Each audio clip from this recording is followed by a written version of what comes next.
ओम नमः शिवाय। स्वागत है आप सभी का आपके अपने YouTube चैनल भक्ति विभूति पर। हरतालिका तीज व्रत कथा। एक बार भगवान शिव ने पार्वती जी को उनके पूर्व जन्म का स्मरण कराने के उद्देश्य से इस व्रत के महात्म्य की कथा कही थी। भगवान शिव बोले, हे गौरी, पर्वतराज हिमालय पर स्थित गंगा के तट पर तुमने अपनी बाल्यावस्था में 12 वर्षों तक अधोमुखी होकर घोर तप किया था। इतनी अवधि तुमने अन्न न खाकर पेड़ों के सूखे पत्ते चबाकर व्यतीत किए। माघ की विकराल शीतलता में तुमने निरंतर जल में प्रवेश करके तप किया। वैशाख की जला देने वाली गर्मी में तुमने पंचाग्नि से शरीर को तपाया। श्रावण की मूसलाधार वर्षा में खुले आसमान के नीचे बिना अन्न जल ग्रहण किए समय व्यतीत किया। तुम्हारे पिता तुम्हारी कष्ट साध्य तपस्या को देखकर बड़े दुखी होते थे। उन्हें बड़ा क्लेश होता था। तब एक दिन तुम्हारी तपस्या तथा पिता के क्लेश को देखकर नारद जी तुम्हारे घर पधारे। तुम्हारे पिता ने हृदय से अतिथि सत्कार करके उनके आने का कारण पूछा। नारद जी ने कहा, गिरिराज, मैं भगवान विष्णु के भेजने पर यहाँ उपस्थित हुआ हूँ। आपकी कन्या ने बड़ा कठोर तप किया है। इससे प्रसन्न होकर वे आपकी सुपुत्री से विवाह करना चाहते हैं। इस संदर्भ में आपकी राय जानना चाहता हूँ। नारद जी की बात सुनकर गिरिराज प्रसन्न हो उठे। उनके तो जैसे सारे क्लेश दूर हो गए। प्रसन्न चित्त होकर वे बोले, श्रीमान, यदि स्वयं विष्णु मेरी कन्या का वरण करना चाहते हैं तो भला मुझे क्या आपत्ति हो सकती है। वे तो साक्षात ब्रह्म हैं। हे महर्षि, यह तो हर पिता की इच्छा होती है कि उसकी पुत्री सुख संपदा से युक्त पति के घर की लक्ष्मी बने। पिता की सार्थकता इसी में है कि पति के घर जाकर उसकी पुत्री पिता के घर से अधिक सुखी रहे। आगे शिवजी बोले, हे गौरी, तुम्हारे पिता की स्वीकृति पाकर नारद जी विष्णु के पास गए और उनको तुम्हारे विवाह के निश्चित होने का समाचार सुनाया।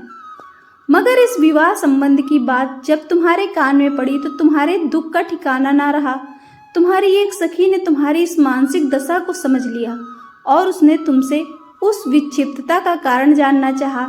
तब तुमने बताया, मैंने सच्चे हृदय से भगवान शिव शंकर का वरण किया है, किंतु मेरे पिता ने मेरा विवाह विष्णु जी से निश्चित कर दिया है। मैं विचित्र धर्म संकट में हूँ। अब क्या करूँ? प्राण छोड़ देने के अतिरिक्त अब कोई भी उपाय शेष नहीं बचा है। तुम्हारी सखी बड़ी ही समझदार और सूझबूझ वाली थी। उसने कहा, सखी, प्राण त्यागने का इसमें कारण ही क्या है? संकट के मौके पर धैर्य से काम लेना चाहिए। नारी के जीवन की सार्थकता इसी में है कि पति रूप में हृदय से जिसे एक बार स्वीकार कर लिया, जीवन पर्यंत उसी से निर्वाह करे।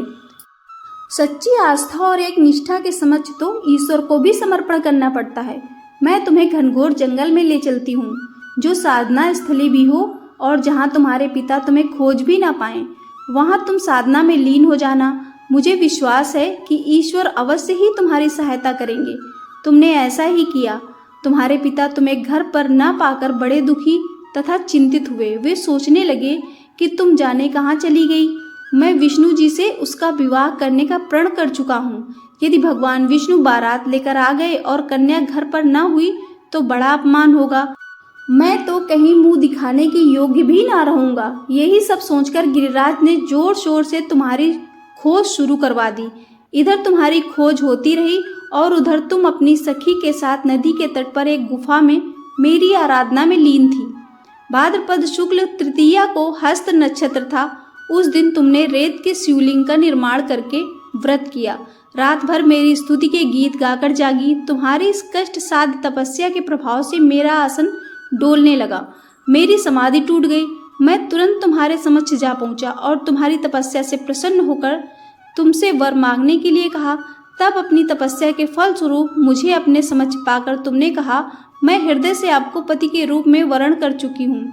यदि आप सचमुच मेरी तपस्या से प्रसन्न होकर आप यहाँ पधारे हैं तो मुझे अपनी अर्धांगिनी के रूप में स्वीकार कर लीजिए। तब मैं तथास्तु कहकर कैलाश पर्वत पर लौट आया। प्रातः होते ही तुमने पूजा की समस्त सामग्री को नदी में प्रवाहित करके अपनी सहेली सहित व्रत का पारण किया। उसी समय अपने मित्र बंधु व दरबारियों सहित गिरिराज तुम्हें खोजते खोजते वहां आ पहुंचे और तुम्हारी इस कष्ट साध्य तपस्या का कारण तथा उद्देश्य पूछा। उस समय तुम्हारी दशा को देखकर गिरिराज अत्यधिक दुखी हुए और पीड़ा के कारण उनकी आंखों से आंसू उमड़ आए थे। तुमने उनके आंसू पोंछते हुए विनम्र स्वर में कहा, पिताजी, मैंने अपने जीवन का अधिकांश समय कठोर तपस्या में बिताया है। मेरी तपस्या का उद्देश्य केवल यही था कि मैं महादेव को पति के रूप में पाना चाहती थी। आज मैं अपनी तपस्या की कसौटी पर खरी उतर चुकी हूँ। आप क्योंकि विष्णु जी से मेरा विवाह करने का निर्णय ले चुके थे, इसलिए मैं अपने आराध्य की खोज में घर छोड़कर चली आई। अब मैं आपके साथ इसी शर्त पर घर जाऊंगी कि आप मेरा विवाह विष्णु जी से न करके महादेव जी से करेंगे। गिरिराज मान गए और तुम्हें घर ले गए। कुछ समय के पश्चात शास्त्रोक्त विधि विधान पूर्वक उन्होंने हम दोनों को विवाह सूत्र में बांध दिया। हे पार्वती, भाद्रपद की शुक्ल तृतीया को तुमने मेरी आराधना करके जो व्रत किया था, उसी के फलस्वरूप मेरा तुमसे विवाह हो सका। इसका महत्व यह है कि मैं इस व्रत को करने वाली कुंवारी लड़कियों को मनोवांछित फल देता हूँ। इसलिए सौभाग्य की इच्छा रखने वाली प्रत्येक युवती को यह व्रत पूरी निष्ठा तथा आस्था से करना चाहिए। आपको यह कथा कैसी लगी, कृपया कमेंट करके अवश्य बताएं। कथा पसंद आई हो तो वीडियो को लाइक और शेयर करें। ऐसी और भी जानकारी और कहानियों के लिए चैनल को सब्सक्राइब करना ना भूलें। धन्यवाद।